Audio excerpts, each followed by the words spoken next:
ਇੱਕ ਪਠਾਨ ਉਲਟੇ ਹੱਥ ਨਾਲ ਖਾਣਾ ਖਾ ਰਿਹਾ ਸੀ।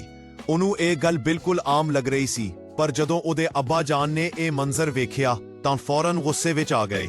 ਅੱਬਾ ਜਾਨ ਨੇ ਪਠਾਨ ਨੂੰ ਸਖਤ ਲਹਿਜੇ ਵਿੱਚ ਆਖਿਆ, ਉਹ ਪਠਾਨਾ, ਉਲਟੇ ਹੱਥ ਨਾਲ ਖਾਇਆ ਹੋਇਆ ਸਾਰਾ ਖਾਣਾ ਸ਼ੈਤਾਨ ਦੇ ਪੇਟ ਵਿੱਚ ਜਾਂਦਾ ਹੈ। ਪਠਾਨ ਚੁੱਪਚਾਪ ਗੱਲ ਸੁਣ ਕੇ ਬੈਠ ਗਿਆ, ਨਾ ਕੋਈ ਬਹਿਸ ਕੀਤੀ, ਨਾ ਸਵਾਲ ਪੁੱਛਿਆ। ਉਹਦੇ ਚਿਹਰੇ ਤੋਂ ਲੱਗ ਰਿਹਾ ਸੀ ਜਿਵੇਂ ਉਹ ਅੱਬਾ ਜਾਨ ਦੀ ਗੱਲ ਨੂੰ ਦਿਲ ਨਾਲ ਲਾ ਰਿਹਾ ਹੋਵੇ।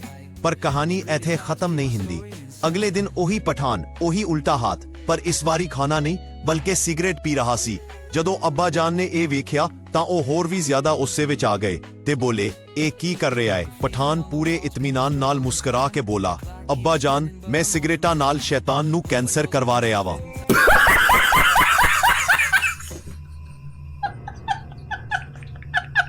सरदार साहब डॉक्टर के पास गए।